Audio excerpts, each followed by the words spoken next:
All right, everybody, welcome to Crypto Chat Live, covering today's top stories in cryptocurrency and digital assets. Guys, I call this the big show now. We hit over 100 people last night watching our show. Triple digits. Wow. Triple digits. Big show. So I'm Joe. We got Keith right there. Sean down in the corner. And we're going to spend some time today just, we're going to try to dive deep into NFTs. And let's get a little deep and pick Sean's brain on the subject. But before we do all that, we do have some breaking news. Let's switch over to the big screen. Sean or Keith, do you want to do the honors? Yeah, take it away, Sean. Take the victory lap. I mean, this is huge. No, this is everybody. This is all of us because yeah, we got listed on CoinGecko this morning, so that was super cool. Got a whole bunch of likes. 135 people like us already, so definitely feeling the love there. Definitely saw a new crop of people coming in on the Discord group. Some perhaps curious investors, maybe a little bit casting a little bit wider net than just very early adopters and other mining people. So yeah. Pretty darn cool. Something to talk about, and I think we'll start some coordinated marketing now that we have a good presence here. So what the importance is of being on a place like CoinGecko. I know for me, when I was starting out in crypto, I got scammed once because I thought I was actually going to the correct site and I wasn't. So for me, it was important. I always now go to CoinGecko and I go to the link directly from CoinGecko. So about the importance of being on a website like this. Yeah, there's some vetting. CoinMarketCap is probably more heavily vetted, and that's owned by Binance. And we are, that's in process as well. CoinMarketCap is a little harder to to get any kind of status out of, so it's a little rough. But yeah, CoinGecko does some vetting. You have to have a certain level of things in order to get listed. That being said, there's probably a few scams out there as well, so it's not a guarantee by any means. But there is some level of diligence that they do before they just throw you up there. So. Yeah, and it's just another step forward, right, guys? I mean, it's getting established, it's getting recognized first and foremost. That DYNAMOCOIN, is a great project, and having this platform of CoinGecko to help share that and put us in some pretty good company with some other great coins out there, I think is a fantastic step forward. A really big day for the Dyno community. So again, cheers all around. They have advertising opportunities that are exclusive to people who are listed on their platform. So I did reach out to them this morning after I saw the listing come through, and we'll circulate some discussion points about perhaps doing some CPM advertising there, just again to build the user base, build awareness, and attracting investors. So yeah, and Joe, like you had said earlier, that's where you went and you clicked through using the the link. That's one of the key things that we've all been focused on, right? Is making it easier for the community to buy DYNAMOCOIN, and this is another good step forward in doing that. Yep. Mm-hmm. I was going to bring up and let's go to Dynamo. On Twitter, we announced it today. Let's see how that Dynamite. Did. Yeah. There we go. So let's see what we're doing in the market today. We're on Safe Trade. How are we doing today in the markets? Still trending down a little bit. I think look, the liquidity's super light. We need to now we need to start pumping, right? We've got a place where people can actually buy and sell this thing in a fairly easily tradable market, and so now we need to start doing some marketing. Well, I don't know what's the volume there. It's 0.002 Bitcoin, right? So you're talking $600 or something like that. Not a lot of volume. Still kind of trending down. We've got some weird, wouldn't call it market manipulation, but you see all these one Dynamo at all these different price points. So I'm Well, not sure. we're not even 2 months in, so this is going to happen. Yeah. Yep. And if you look at a lot of the pump and dump ones, it goes from 1 cent to $10, and then it goes to 0.000. You can't even count how many zeros, right? Like it's clear that there's still a lot of legs on this project in terms of the liquidity that we could have. So it's not like all of a sudden the bottom's falling out. And frankly, with a project that's been mining for, I don't know, 6 or 7 weeks now, there is an awful lot of supply out there. And if you look at how much supply is actually for sale, I don't think there's, not even 10% of our coins are listed for sale. So, to say some people out there are spending their time and their energy and their money, right? Because they have opportunity cost. They could be mining something else. And they're keeping these coins. And they're keeping a lot of coins, right? It's not just, it's not being dumped. So and we've all discussed this in the past, right? I mean, you could have, the best widget in the world. If people don't know that it exists, they can't buy it. So I think that's such a significant piece of the CoinGecko development, is it just gives us a really good platform, to tell our story, make the coin available to a bigger audience, and just keep growing it, increase that value. Yep. We already have somebody on YouTube saying this project is so cool. AD says this project is so cool and all, but what about Dynamic? Dynamic is a Dun, dun, dun. it's a dead company. So unfortunately, they took our symbol, our preferred symbol. I wanted DYN, right? That would be pretty cool. Dynamic in 2014 had a proposal for health records on the blockchain, which is to me just a horrible idea. I'm not sure what they were thinking, and I couldn't find their white paper. Their website's gone. There's zero volume on their symbol. You could do some research on it, but it's a medical records concept. That after 7 years hasn't produced a single thing. So,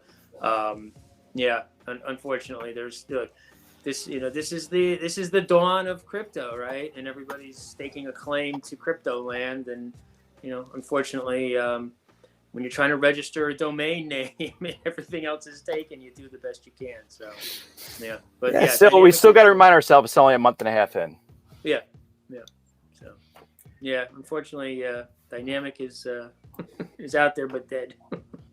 Unless anybody knows differently, that's the result of my research. I'd be happy to listen if anybody else has a different opinion. So we want to do a deeper dive today on NFTs, Dynamo's NFTs, and just NFTs in general. So anybody out there has questions about NFTs, hit us up. I'm surprised Puncraft isn't here yet. Our buddy, give him time. Yeah, he'll be here in a few. Let's go into the NFTs. Most people just think of NFTs still as arts, collectibles, and things like that, but there's so many more other active purposes and uses for NFTs. And any new updates with Dynamo's NFTs? Yeah, so we're still testing the core logic. I met with the developers last night around, we spent about an hour online between 10 and 11 p.m. Eastern. Went through a lot of the changes that were made to the QuickTime wallet. It's called the QT wallet.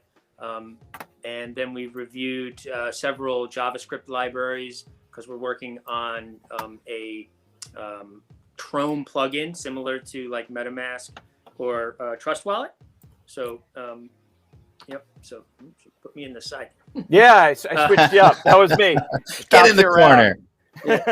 So we're definitely still knee deep in the wallet development port. All of the core stuff is done. So you can upload an asset. You can it'll propagate the asset. It saves the asset in the database. All those things are done. It's just getting it on the chain in a convenient way. We want to make this super user friendly to load assets and trade them. So that's the next piece. And we've got a few more days on that. It's imminently putting this out there for tests. So. Oh, did we lose him? Uh-oh. I wonder if the lightning struck. You didn't We've been like having technical difficulties. No, I took myself off the screen because I was trying to set up the next thing we were going to talk about, and it was I was going to put your PDF up of the NFTs, but I was trying to pull it off the screen. I am not educated in using PowerPoint. I am learning. So I think just by doing that, I think we can talk a little bit about like the current state of NFTs, because I think that it's interesting that people don't really understand where these things are stored, right? That the typical implementation is that you create this artwork, usually it could be a song, could be a picture, it could be whatever, and then that is stored somewhere, right? Those somewheres are sometimes centralized. So if I sell my tweet, which has been done, that tweet is stored on Twitter, right? Which is super centralized, and there's no guarantee of its preservation. So it's not like I went and bought a painting and I stuck the painting on the wall in my house. Well, if Twitter goes away, and I'm not saying that's imminently happening, of course, but that there's that again, it's just anti-crypto, right? It's centralization and it's reliance on something else. You don't really you quote unquote own it, but somebody can delete it. And somebody actually did that recently. They made a tweet, they sold it for $1,200, and then they deleted it, just as a cautionary tale, or to make a point that having these things not stored, not really owning them physically, is dangerous. So and then a lot of what other people do is put NFTs into this thing called IPFS, or on Filecoin. IPFS is a decentralized storage platform, as is Filecoin. But one of the issues with that is that there's no guarantee of retention, right? So if I put it into IPFS, I can post it on my own node. Other people can pick that up and choose to replicate it or not, but they don't have to. There's no, just because you put it out there, it's not like you put it on Google Drive. It's not like you put it on S3 in Amazon. It can go away. And there are many cases of people, the documented cases of people selling NFTs, have a link to IPFS where this artwork or music or whatever is stored, and all the copies are gone. They say there was one study I read last month about something like, in the course of 30 days, they analyzed some hundreds of NFTs and found that 17% of them had no active copies. It was, some kind of staggering number. And then it just defeats the purpose of it being on the blockchain. It's just like being a website and having it taken down. Yep. So even though it's decentralized storage, because the storage is optional, it's a little bit of a farce. So yep. All right, so I'm going to pull up your example of your NFT example. It's the best I could do right now. I am so uneducated in PowerPoint. I've never worked in an office. Obviously, I've never worked in a cubicle in my life. PowerPoint 101, baby. Yep. All right, now I just have to maximize it again because something happened to this one. Okay, I'm back. Okay, so this was sort of the walkthrough of the first scenario that I said. Somebody creates some kind of unique meme asset. It's stored somewhere, right? That somewhere varies a lot. Again, it could be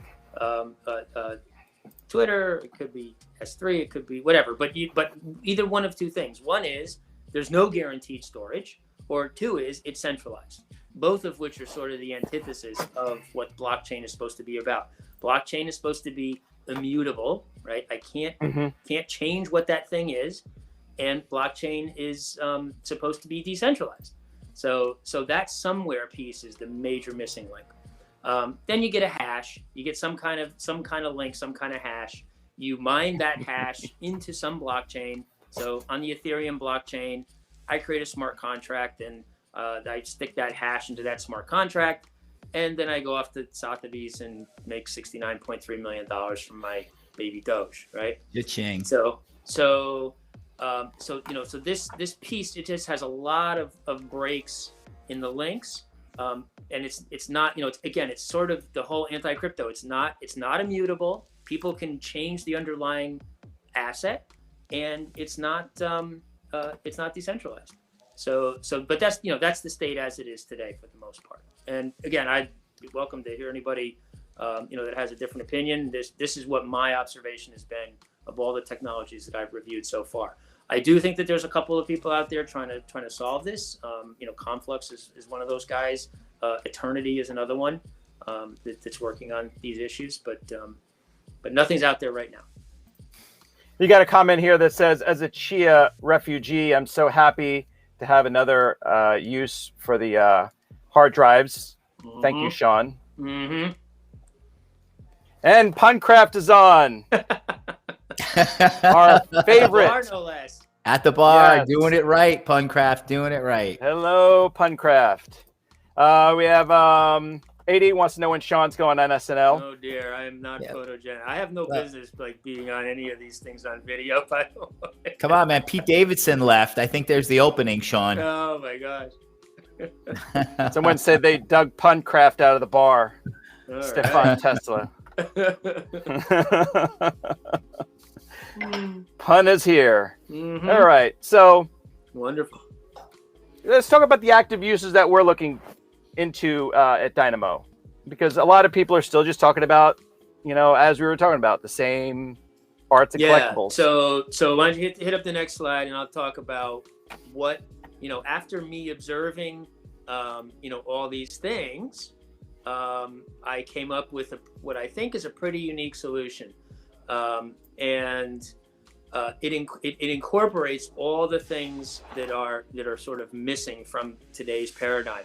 So you create your Mimi Doge baby to the moon thing.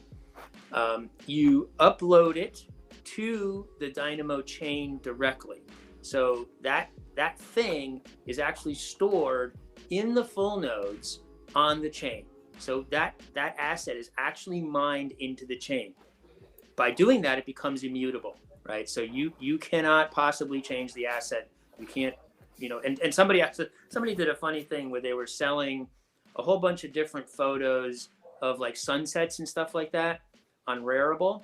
And in the middle of the auction, they changed the underlying asset to a bunch of pictures of rugs. And they said, see, I just did a rug pull, right? Oh, that's bad. That's bad. And he was doing it as a social point to say, look, this is not immutable. You know, what you thought you bid on, well, that was just my creation, and you're just buying my creation, and whatever I decide it is what you're buying, right? So yeah, you can look it up. You know, Rarible rug pull. It's really funny. The guy Funny, yeah, really we got auction changed all the assets. So that can't happen, right? Here, there's no possibility to change the asset once it's on the blockchain, unless you 51% or something like that, right? But there are certain circumstances, like you said, that you would pull it off. You know, Well, no, so that's in legal activity situations. Yep. So I'll get to that in a second. So there's a database that's associated with the full node. You don't have to run it. If you want to run a full node and you don't want to store the NFT database, you don't have to store any of it. But as long as one full node is running, it's guaranteed to have all of the data in it. So it's not the same issue like with IPFS, where people have to opt in. You know, you have to store the data. Once you mine it into the chain, you get a hash, and then you can take that hash and go and make your $69.3 million. What we're going to do is to incentivize people, which doesn't exist in other chains, is we're going to say that we're going to offer proof of storage. So operators that store the entire NFT database will be required to prove once a day that they have a full copy of the database, less excluded items. So they have the ability to opt out of what they think, or in their opinion, in their jurisdiction, may be obscene, illegal, whatever, any kind of objectionable content. So those small number of things that may be flagged for opt out, don't have to be stored. Mm-hmm. Every time you do that, my thing goes away. Oh, I'm sorry. Yeah, I'm trying to pull up other people. Yeah. So the whole thing is basically It's all stored on chain, natively on chain. You don't have to go anywhere else to do it. And it is absolutely verifiable by any other full node operator. So if you don't think that if you think this person is cheating somehow, that asset, doesn't really exist, you can spin up a full node. You can get a full copy of the NFT database without any, subtractions or anything else, and make sure that thing was actually stored. Yeah. And how the Dynamo NFTs? I know I went to the next slide, or maybe I should go into how Dynamo NFTs are going to be a little bit different than some of the others. Yeah. So that's that's the first one, is it's native on chain. You can't. So it's truly immutable. It's truly stored there. Can't change it, and you'll never lose it. But the whole point of putting it on chain and natively on chain is that you can now create a whole bunch of business use cases that involve NFTs. So it's not just coins, but it's like subcoins, right? So you can say, like in my ride hail example, you can have a decentralized website, which is the next thing that I'm going to work on, so that people don't have to go to www.xyz.com. Every full node will be able to serve up an application. And so if I want to build a ride hailing app that's totally peer-to-peer, I can do that on chain. So if somebody says, hey, I need a ride to JFK, that thing can generate an NFT, right? Which is, it's the very definition of it, right? This NFT is a ride request. It's a completely unique thing that says, I need a ride from wherever I am to JFK in the next 30 minutes, right? So that request can then be processed on the blockchain. But when you combine that with a virtual machine, you can say, I have a contract that locates a driver and matches them with that person, and then puts them together in a contract, right? That's the beauty of that kind of thing. And so nobody else is doing that I know of. And so that just lends itself to all kinds of gig economy things. If you think about all these different gig economy things, it's Fiverr, it's Upwork, it's Airbnb, it's Uber, all these guys that say, oh yeah, we're empowering the people. No, they're getting rich off of putting two people together. It's completely centralized. It's not peer-to-peer. There's still this giant middleman, right? So by combining NFTs and virtual machines, you can create a really true peer-to-peer, zero middleman, autonomous market. And that's what happened with the distributed exchanges, right? That was the first step, was I want to do a swap, but I don't want to have to go to JP Morgan to do it. Okay, then now you have these things like PancakeSwap. So this NFTs with virtual machines is the next iteration of that, where it's not just coins that are virtual machine aware, it's NFTs that are virtual machine aware. Keith, you were about to say something. Yeah. No, I mean, I love what Sean said.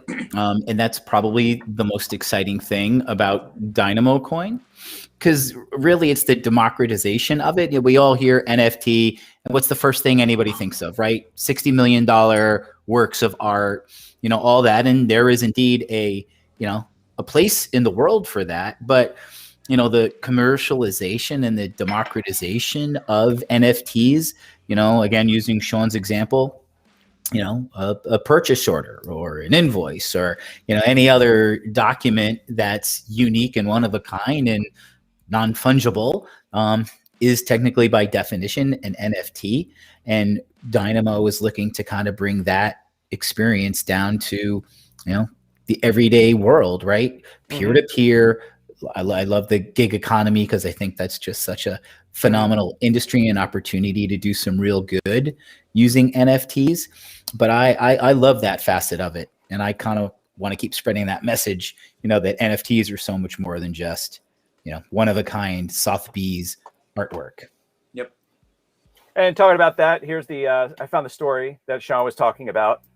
The OpenSea collector pulls the rug on NFTs. Oh, did you find it? Yeah, there you go. 6.6 million in February. Oh, was it that much? Jesus. Look at that. Yeah. Oh, let me pull it up. Yeah, sorry, I didn't have it on the screen. Yeah, Joe, there's a good question from our guy, Puncraft out there. It's actually a good one in how to, incorporate, NFTs, exposure and generate sales. Do you see that one? Here we go. Let me pull you guys back up. And from Huncraft. So as a hobbyist, a CGI artist for 25 years, how can I use Dynamo and NFTs to get exposure and maybe some sales? Mm-hmm.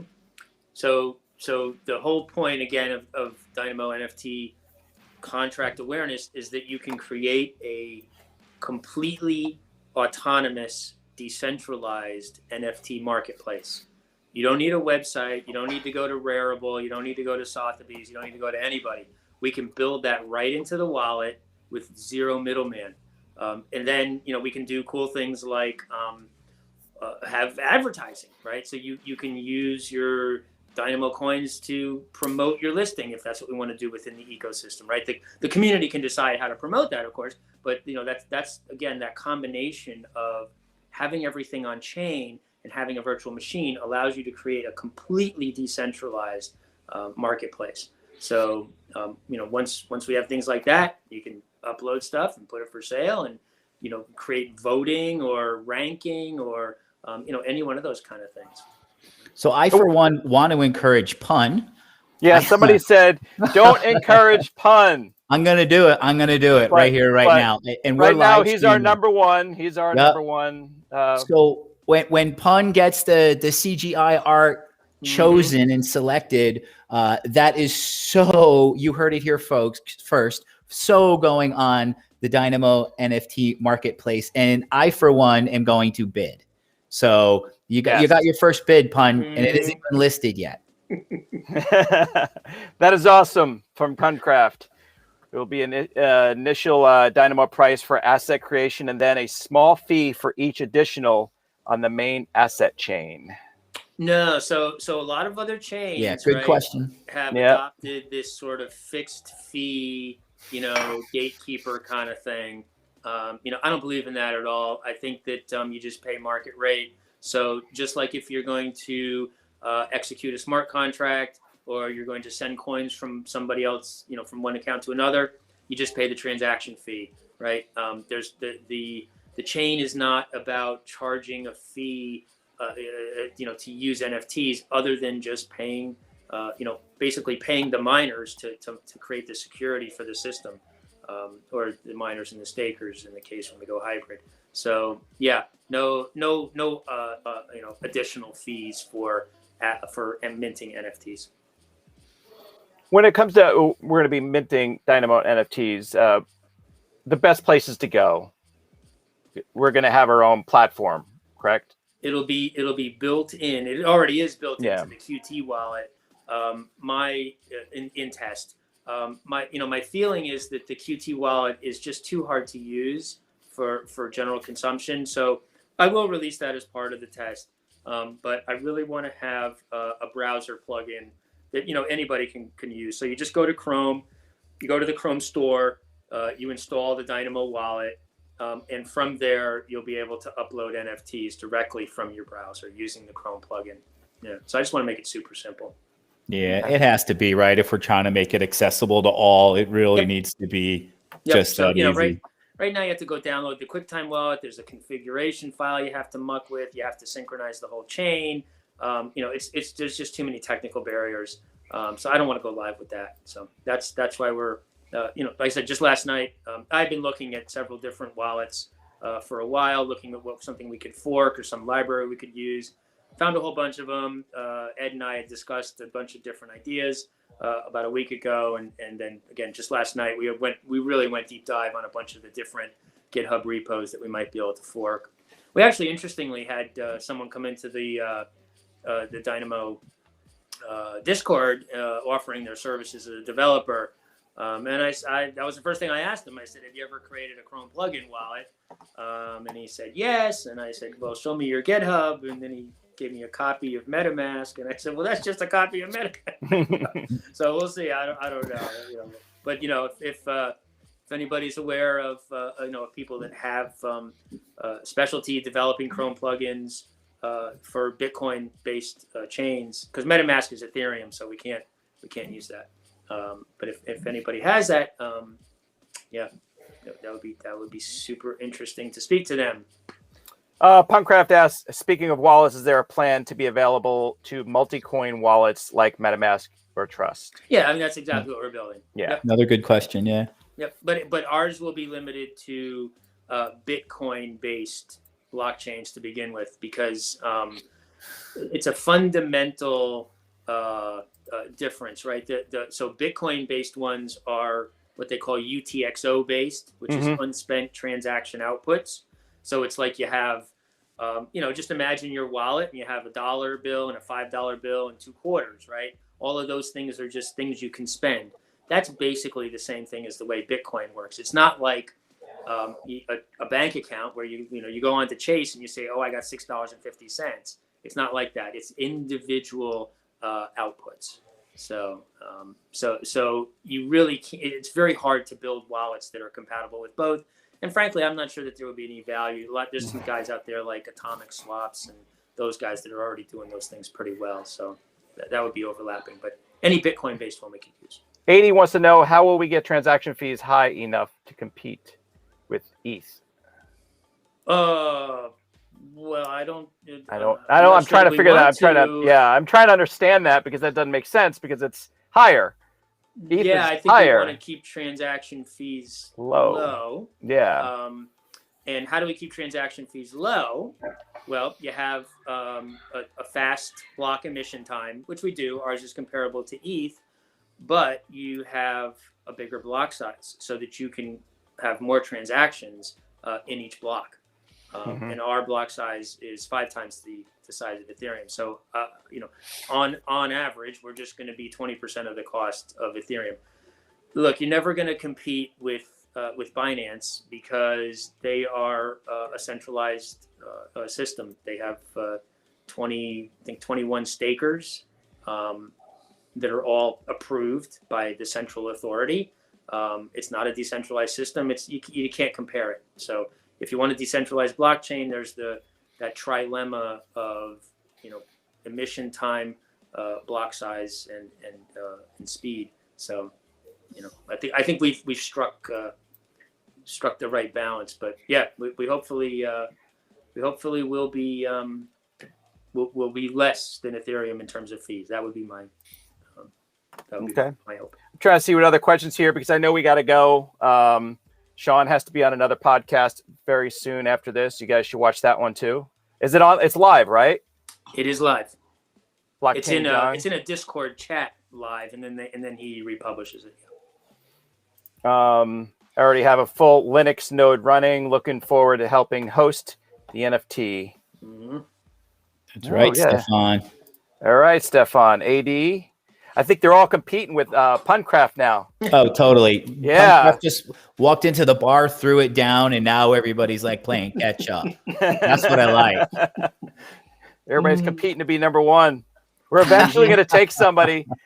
I could just give a simple link and bring somebody on the show. Eventually, we're going to bring somebody on. So be prepared. There we go. So, you need to. Sean needs to get ready to go. It's 8:42. And you need to go and get ready for. And where can everybody find the podcast you're about to be on with Blockchain John? It's in the BC3 Media Discord group. I believe that the link is posted in our general chat as well, and then they do some promotion too. So. And then he has it on the Anchor FM afterwards, so we'll post that link as well. Oh, there's only 5 drinks in. All right. Yeah. Punkcraft's warming it up.